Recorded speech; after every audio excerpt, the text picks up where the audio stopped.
요한계시록을 설교하면은 많은 사람들이 뭐 신천지나 무슨 종말론 이단처럼 생각하는 경우가 많습니다.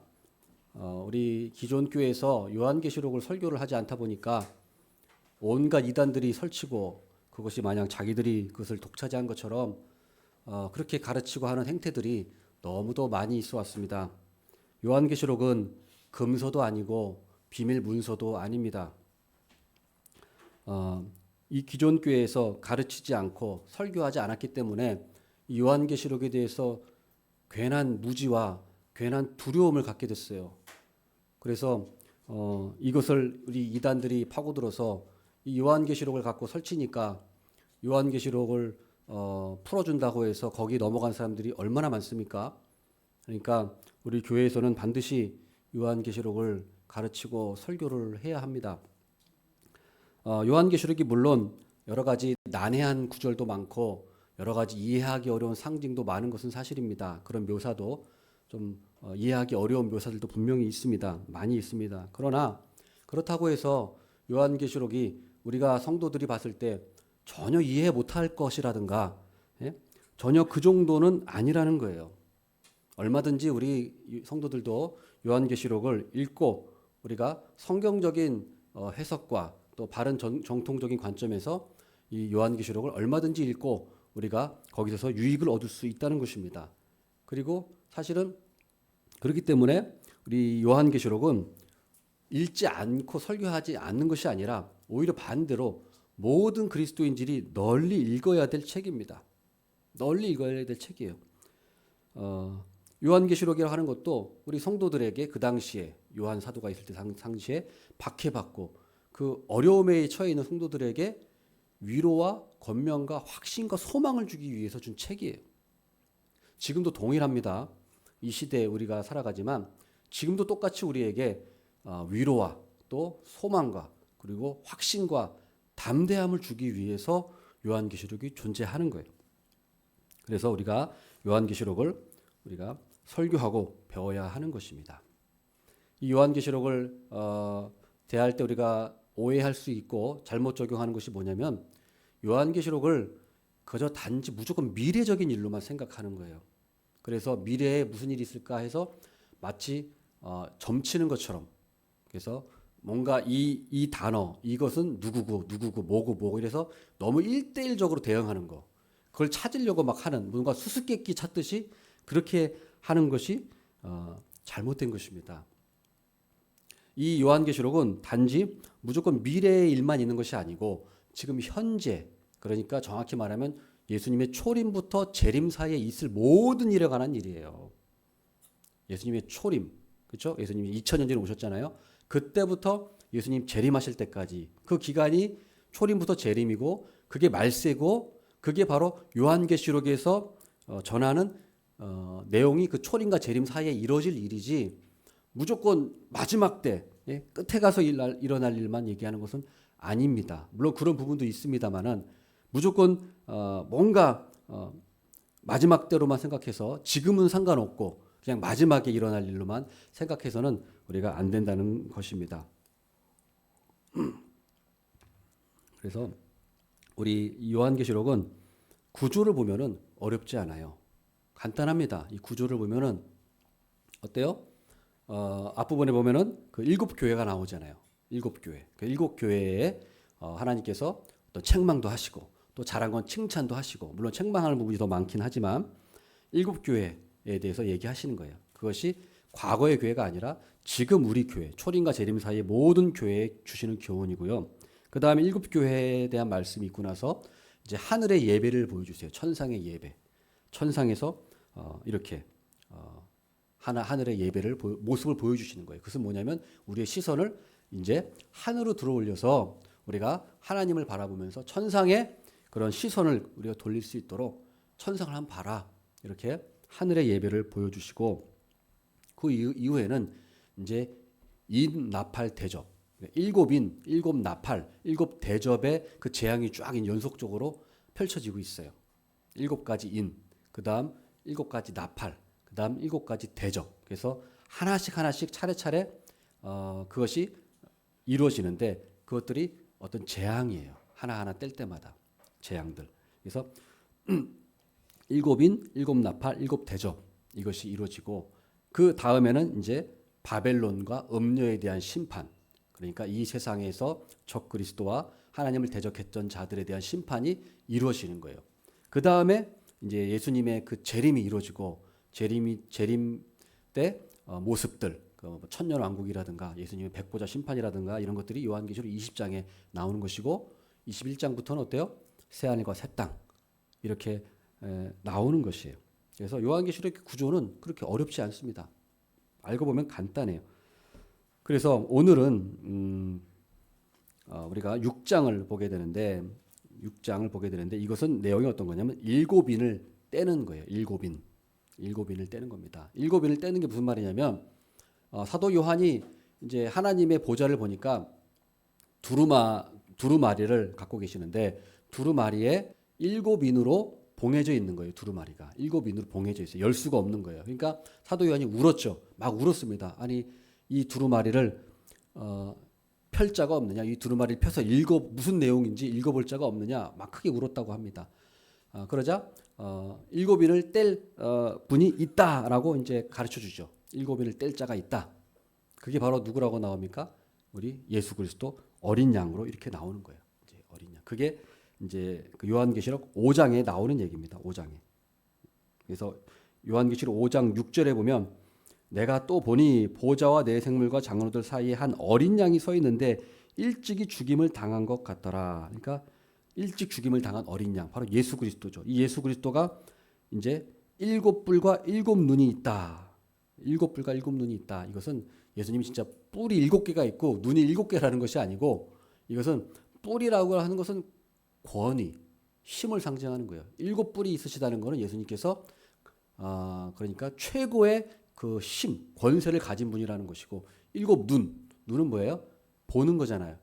온 세상을 다스리시고 감찰하신다는 거예요. 일곱 눈이 있으시다는 거는 예수님이 진짜 뿔이 있고 눈이 있다, 일곱 눈이 있다 이게 아니고 그걸 상징하는 것입니다. 그래서 그 어린 양이 어때요? 이제 일곱인을 떼시는 거예요. 오늘 6장 1절 보세요. 오늘 1절 보시면 내가 보매 어린 양이 일곱인 중에 하나를 떼시는데 어린 양이 인을 떼는 거예요. 인을 뗀다는 것은 무슨 말이냐면 어린 양, 바로 예수 그리스도가 일곱인을 뗀다는 건 뭐냐면 예수 그리스도가 이 재앙을 주관하시는 분이라는 거예요. 예수 그리스도가 이 재앙을 주관하시는 분이에요. 그래서 이제 하나하나씩 인을 뗍니다. 그러면 간단하게 제가 그 부분을 말씀드릴게요. 일곱인 떼는 부분을. 첫 번째 인을 떼게 됩니다. 첫 번째 인을 떼니까 보세요. 6장 1절에 보시면 내가 보매 어린 양이 일곱인 중에 하나를 떼시는데 첫 번째 인을 뗐어요. 무슨 일이 일어나냐면 그때 내가 들으니 내 생물 중에 하나가 우레소리 같이 말하되 오라 하기로. 자, 2절 이에 내가 보니 흰 말이 있는데 그 탄 자가 활을 가졌고 면류관을 받고 나아가서 이기고 또 이기려고 하더라. 그러니까 첫째 인을 떼니까 흰 말이 나오는데 흰 말을 탄 자가 활을 가졌고 면류관을 쓰고 이기고 이기려고 하더라. 이렇게 얘기하고 있어요. 이것은 뭐냐면 흰 말이라고 하는 것은 이제 평화를 말하는데 화평을 말하는데 이것은 평화를 가장한 정복자입니다. 평화를 가장한 정복자. 그래서 면류관을 썼다는 말은 정복자라는 거예요. 근데 흰 말을 타고 있어요.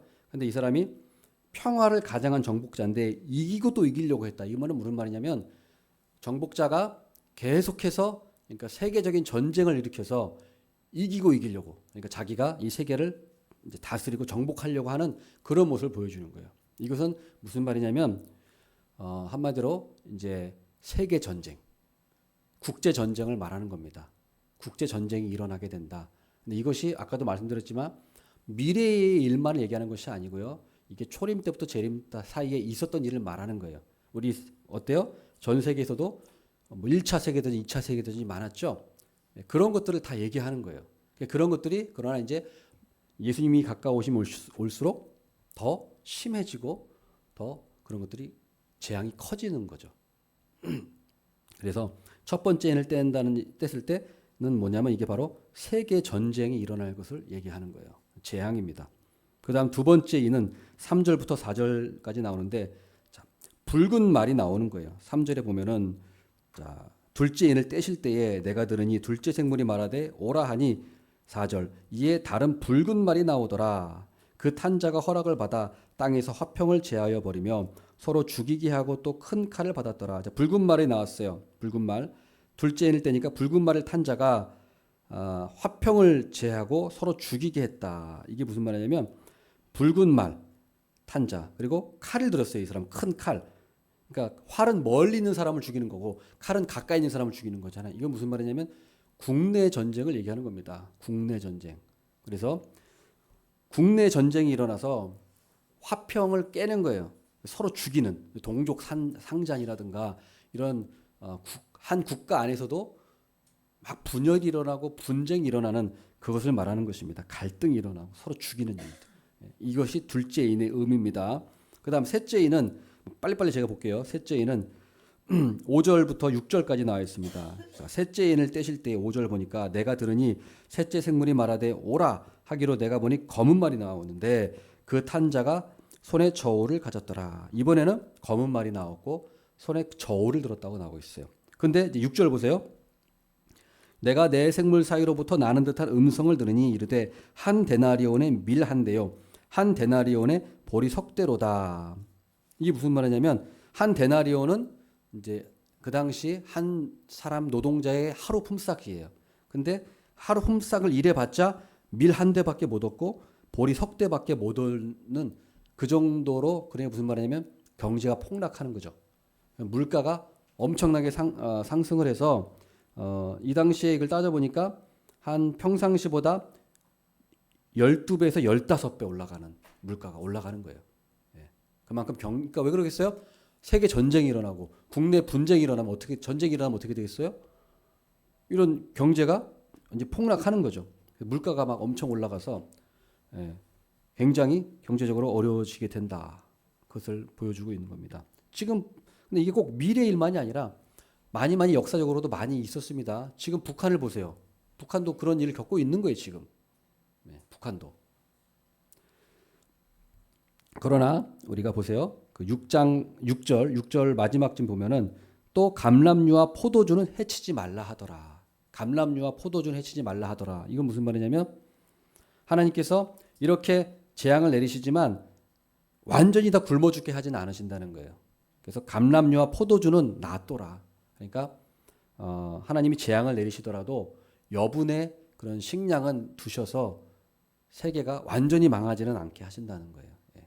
하나님께서 재앙을 내리시더라도 제한된 그런 재앙, 아직까지는 제한된 재앙, 그리고 은혜를 그 중에서 베푸신다는 것입니다. 그다음 네 번째 인을 떼십니다. 7절, 8절에 나오는데 넷째 인을 떼실 때에 내가 넷째 생물의 음성을 들으니 말하되 오라 하기로 이번에 누가 나옵니까? 내가 봄에 청황색 말이 나오는데 그 탄자의 이름은 사망이니 음부가 그 뒤를 따르더라. 그들이 땅 4분의 1의 권세를 얻어 검과 흉년과 사망과 땅의 짐승들로서 죽이더라.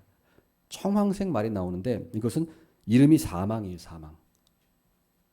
그리고 음부가 뒤를 따르고요. 그다음에 땅 4분의 1의 권세를 얻어서 이제 죽는다. 그러니까 4분의 1의 인구가 죽게 된다는 거예요. 생각해 보십시오.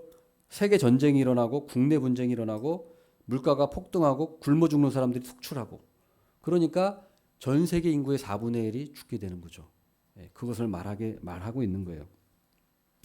자, 그래서 이 우리 7인 중에 첫 번째부터 네 번째 재앙은 이 온 세계에 일어날 그런 재앙을 얘기하고 있어요.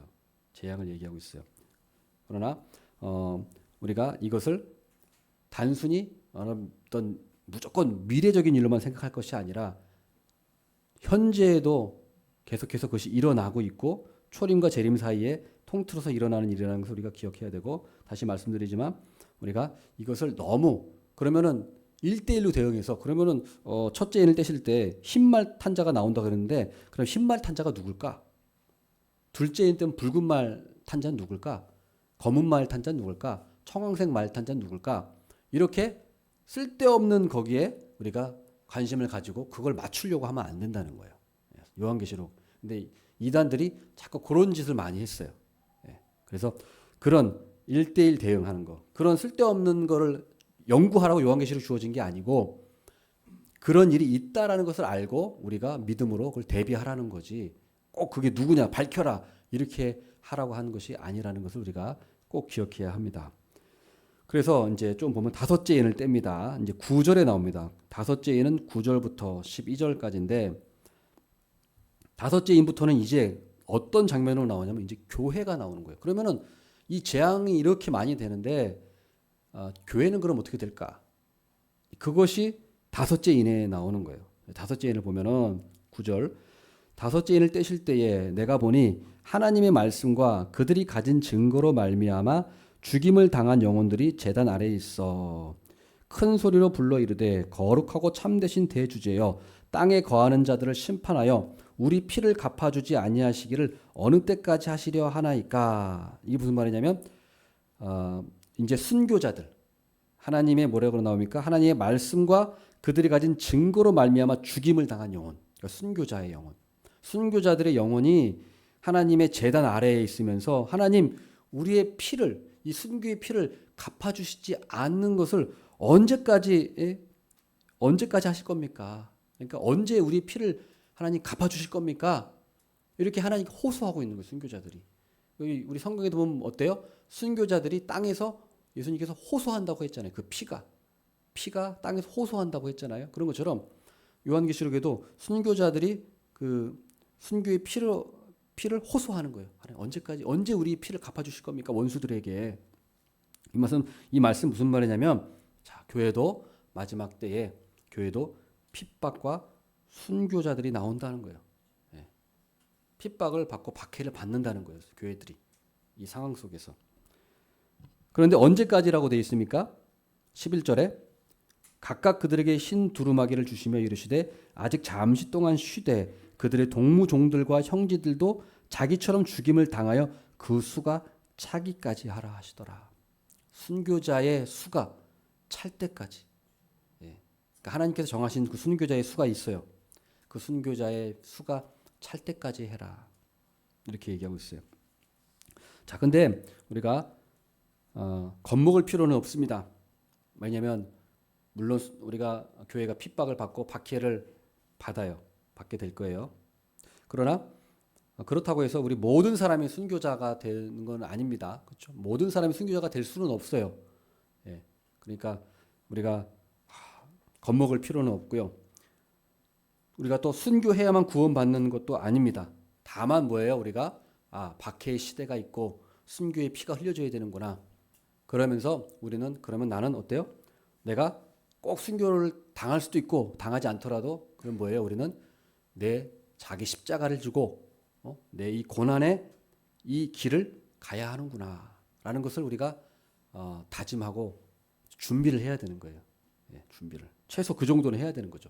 자기 십자가를 지고 가야 돼. 예수님 믿는다고 해서 뭐 펑펑 잘 먹고 잘 살고 모든 것이 그냥 일일이 만보가 아니라 고난 속에서 우리가 자기 십자가를 지고 가는 것이 우리 그리스도인의 마땅한 사명이다라는 정도로 우리가 다짐을 해야 합니다. 우리 하나님께서 성경에 뭐라고 하셨습니까? 우리 예수 믿는 자들에게 내가 이제 너가 예수님 믿었으니까 고난 없게 해줄게. 이렇게 말씀하신 적이 없습니다. 오히려 뭐라고 얘기하셨어요? 나를 따르는 자는 자기 자신을 부인하고 자기 십자가를 지고 따르라고 했어요. 무슨 말이에요? 나를 따르려면 고난을 각오해라 이거예요. 고난을 각오해야지 꽃길만 가려고 하는 사람은 갈 수 없다. 예수님이 그렇게 말씀하셨잖아요. 예수님께서도 그 전쟁을 하는데 비용 계산하지 않겠느냐. 전쟁을 치르려면 비용 계산해야지 막무가내로 전쟁하는 나라가 없잖아요. 그런 것처럼 우리들이 예수님의 길을 간다고 하면서 비용 계산하지 않겠느냐. 뭔가 하나님을 믿기 위해서 하나님의 나라에 가기 위해서 고난의 길을 통과해야 되지 않겠느냐. 그런 각오가 있어야 되지 않겠느냐. 그것을 예수님께서 우리에게 말씀하고 계신 거예요. 그래서 하나님께서는 우리에게 고난을 없이 주겠다. 고난을 면하게 해주겠다라고 약속하신 적이 없고 뭐라고 하셨습니까? 대신 고난이 있지만 내가 너와 함께 하겠다. 고난 중에서도 내가 너와 함께 하겠다. 그리고 그 고난을 통과하고 이길 수 있는 힘을 주시겠다. 라고 말씀하신 거예요. 자, 우리 그 대표적인 예가 어디 있습니까? 바로 다니엘과 세 친구들이죠. 다니엘과 세 친구들이 어떻습니까? 사자굴에 다니엘이 들어갔습니다. 사자굴에 들어가지 않게 하신 것이 아니에요. 사자굴에 들어가게 했어요. 하나님께서 허락하셨어요. 그리고 사자굴에서 어때요? 그 사자의 입을 막으시고 거기서 건져주셨지. 사자굴에서 건져주셨지. 사자굴에 들어가는 것 자체를 안 들어가게 해주신 것이 아니라는 거예요. 그러니까 우리가 사자굴에 들어갈 각오를 하고 사자굴에 들어가야 되는 거예요. 그럼 거기서 우리가 하나님의 구원을 경험하고 하나님의 손길을 우리가 경험하게 되는 거예요. 자, 풀무불 어떻습니까? 다니엘의 세 친구들 사드락, 메삭, 아벳느고 풀무불에 들어갔죠? 그것도 마찬가지입니다. 풀무불에 들어가서 그 속에서 어때요? 하나님께서 거기에 하나님의 아들이 함께 있었다고 나와요. 하나님이 함께 하신 거예요. 예수님이 함께 하신 거예요. 그들과. 예. 그래서 우리 성경에서는 고난 속에서 우리와 함께 하시고 함께 하신다는 걸 약속하신 거예요. 임마누엘의 하나님. 임마누엘의 하나님이신 거예요. 우리 한국의 역사를 보면 어떻습니까? 한국의 역사도 이 순교의 역사죠. 순교의 피가 없이 한국 교회가 그저 이렇게 많은 교회가 이렇게 곳곳마다 우리가 시골 어디 가도 다 교회가 있는데 이것이 거저 생긴 것이 아니라 우리의 믿음의 우리 선배들, 신앙의 그 순교의 피가 흘려졌기 때문에 교회가 세워진 거예요. 우리 주기철 목사님, 또 손양호 목사님, 이런 목사님들을 통해서 교회가 세워졌고요. 제가 용인에 있는 우리 신대원 다닐 때, 양재에 있는 신대원 다닐 때 가다 보니까 용인 순교자 기념관이라고 있어서 거기 한번 간 적이 있어요. 한 15년, 18년 전이죠. 18년 전이네요. 그때 갔었는데 용인 순교자 기념관 그때 갔는데 제가 놀란 게 있어요. 거기서 보고 놀란 게 아니 6.25 때 이렇게 많은 순교자가 있었나? 거기 보니까 순교자들의 명단이 쫙 있어요. 600명이 있어요. 순교자들, 우리 한국 순교자들 명단. 근데 다 언제 순교했냐 보니까 거의 대부분이 6.25 때 순교자들이에요. 600명이 거기 명단이 있어요. 그 다 조사를 한 거예요. 근데 조사해서 밝혀진 것만 600명이에요, 지금. 거기에 있는 명단만. 그러면 그 몇 배가 더 순교했을 거예요. 몇천 명이. 자, 6.25 때 우리는 몰랐지만 사실 6.25가요. 순교의 역사였어요. 순교의 역사. 순교의 역사. 손영원 목사님도 6.25 때 순교하셨잖아요. 그래서 저희가 그걸 보고 깜짝 놀랐어요. 전 몰랐거든요. 그전에는 몰랐어요. 우리나라가 이렇게 순교자가 많은 게. 몰랐어요. 6.25 때 특히 그렇게 많은지 몰랐어요. 나중에 한번 여러분 가서 한번 보세요. 보신 분도 있겠지만은 가면은 야, 정말 감동이에요. 6.25 때 이렇게 참 순교의 피가 흘려졌구나. 그래서 6.25 이후에 우리나라가 이렇게 폭발적으로 교회가 성장하고 이렇게 교회가 많아지고 그 덕에 우리가 이렇게 예수님 믿고 이렇게 편안하게 우리가 예배드리고 교회 생활을 할 수 있구나. 참으로 정말 감사했어요. 그래서 우리가 이 다섯째 인을 뗐을 때 순교자들의 호소 이것을 우리가 꼭 기억하면서 우리도 고난의 길을 우리가 회피하지 말고 고난의 길을 갈 때 그러나 그 길에 하나님께서 나와 함께 하시는구나라는 사실을 꼭 믿기를 바라겠습니다. 그다음 이제 여섯째 인을 뗐어요. 여섯째 인 12절부터 17절 말씀 보면은 그게 나와요. 자, 여섯째 인을 떼면은 자 12절 내가 보니 여섯째 인을 떼실 때에 큰 지진이 나며 해가 검은 털로 짠 상복같이 검어지고 달은 온통 피같이 되며 하늘의 별들이 무화과 나무가 대풍에 흔들려 설익은 열매가 떨어지는 것 같이 흔들리며 하늘은 두루마기가 말리는 것 같이 떠나가고 각 산과 섬이 제자리에서 옮겨지매. 이게 무슨 말이냐면 우주적인 재앙. 이제 이건 뭐냐면 예수님의 재림 때를 말하는 거예요. 이제 예수님의 재림 때를 말하는 거예요. 이거는. 그래서 완전한 우주적인 재앙 그걸 얘기하고 있어요. 그래서 지진이 일어나고 해가 어두워지고 달이 피같이 변하고 또 하늘이 또 막 어때요? 변하고 별들이 하늘의 별들이 쏟아지고 우주적인 재앙. 또 산과 섬들이 이동하고. 그래서 완전히 그런 전 지구적인 재앙을 말하는 건데 이것은 예수님께서 마태복음 24장 29절에 말씀하신 것과 같아요. 예수님께서도 마지막 때에 뭐라고 말씀하시냐면 그날 환난 후에 즉시 해가 어두워지며 달이 빛을 내지 아니하며 별들이 하늘에서 떨어지며 하늘의 권능들이 흔들리리라. 그때에 인자의 징조가 하늘에서 보이겠고 그때에 땅의 모든 족속들이 통곡하며 그들이 인자가 구름을 타고 능력과 큰 영광으로 오는 것을 보리라. 그래서 이 여섯째 인은 바로 어떤 걸 말하는 거냐면 예수님의 재림을 말하는 거예요. 예수님의 재림. 그래서 우주적인 재앙과 마지막 심판. 그때 그런 일이 일어날 것이다.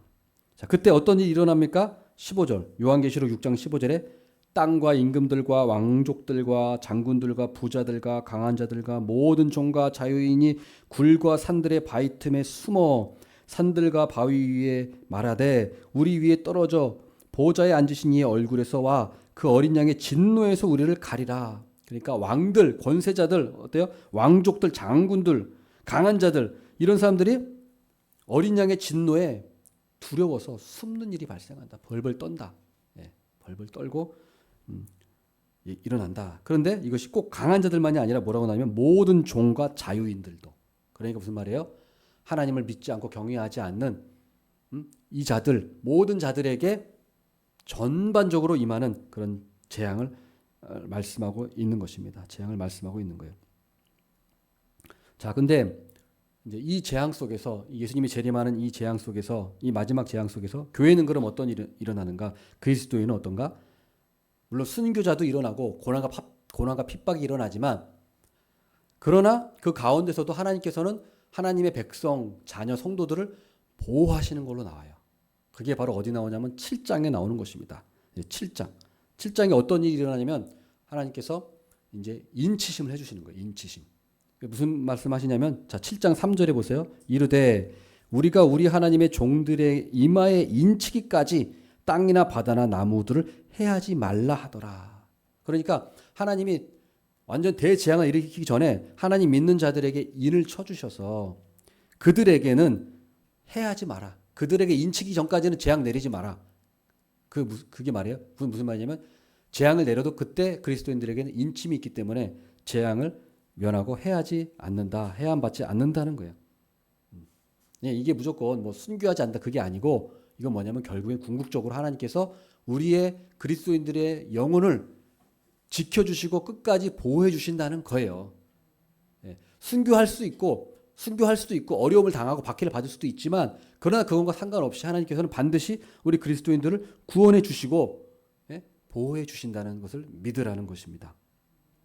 그래서 이인침 받은 자의 수가 얼마나가 나옵니까? 7장 4절에 14만 4천이다.